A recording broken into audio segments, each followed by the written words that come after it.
اللہ نے انسان کو بے فضول پیدا نہیں کیا، بلکہ اللہ نے ایک مقصد کے لیے انسان کو پیدا کیا ہے۔ اللہ نے ارشاد فرمایا کہ ہم نے جن اور انسان کو اپنی عبادت کے لیے پیدا کیا، ہم وہ مقصد بھول چکے۔ ہمیں یہ ہونا چاہیے کہ ہمیں جس چیز کے لیے اللہ نے پیدا کیا ہے ہم اس پر گامزن رہیں، اس کو کرتے رہیں اور دنیا بھی کمائیں۔ یہ نہیں ہونا چاہیے کہ صرف اور صرف اس دنیا پہ فوکس دینا چاہیے۔ مثال کے طور پر ایک ہارون رشید کا واقعہ سناتا ہوں آپ کو۔ ہارون رشید نے کہا تھا کہ صبح سورج نکلنے سے سورج غروب ہونے تک جو بھی اس ایک نشان سے دوسرے نشان تک اپنا ملا دے گا اتنی زمین اس کی ہو جائے گی۔ تو ایک وزیر صبح میں اٹھا سورج نکلنے سے پہلے، کہا کہ میں نشان سے نشان ملاؤں گا اور جتنی زمین ہوگی آپ مجھے دیں گے۔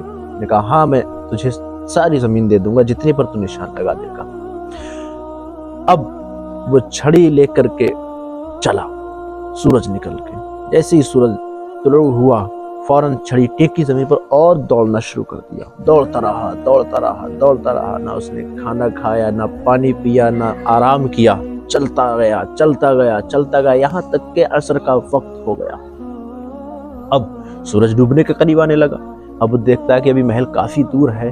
اب وہ جلدی جلدی پھر دوڑنے لگا کہ میں پہنچ جاؤں، مگر پیروں نے ساتھ چھوڑ دیا۔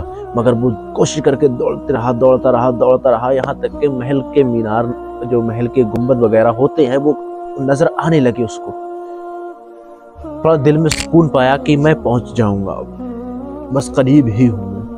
اور قریب پہنچا، لوگوں نے دیکھا ہاں آ چکا ہے، اس کی تو کافی زمینیں ہو جائیں گی، اس کو تو واہوائی ملے گی۔ کافی واہوائی لوگ دینے لگے۔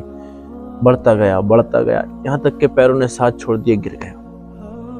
اب گر گیا تو سوچا کہ اب کیا ہوگا، کہیں میں ہار نہ جاؤں، میں اتنی میری محنت بیکار نہ چلی جائے، کیا کروں؟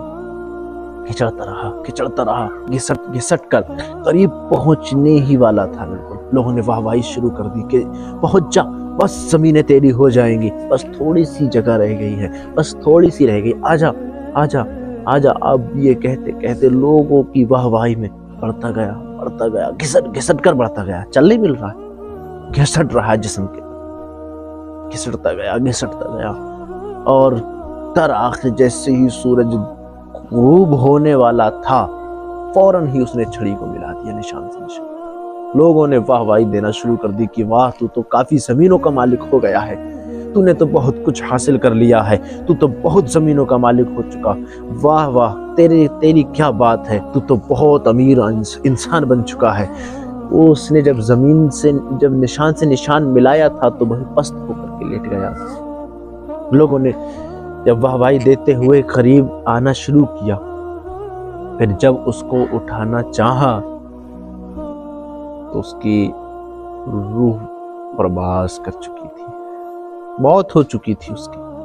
اب بادشاہ سے ان لوگوں نے کہا کہ بادشاہ سلامت، یہ تو مر چکا، اس کا کیا کیا جائے؟ بادشاہ نے کہا اس کو یہاں سے ہٹاؤ اور جہاں یہ مرا ہے یہیں اس کی قبر کھودو اور یہیں دفن کر دو۔ اس کی قبر کھود کر جو ہے کفن وغیرہ دے کر کے وہیں اس کو دفن کر دیا گیا۔ پھر اس کی قبر پر ایک تاریخی جملہ ہارون رشید نے کہا کہ اس کو صرف اتنی ہی جگہ کی ضرورت تھی اور یہ دوڑا پورے جو ہے زمانے میں کہ مجھے یہ اتنی مل جائے، نہ اس نے کھانا کھایا، نہ پانی پیا، نہ آرام کیا، بالکل ہماری طرح کہ ہم یہ سوچتے ہیں کہ ہم نے اگر نماز ادا کی تو اتنی دیر میں کتنا کام کر لوں گا، ارے اگر میں فلاں عالم کے پاس میں درس لینے کے لیے گیا تو میں اتنی دیر میں کتنا کام کر لوں گا، ارے اگر میں نے فلاں مسئلے میں اپنا وقت اتنا نکال دیا تو نہ جانے میں کتنا علم حاصل کر لوں گا۔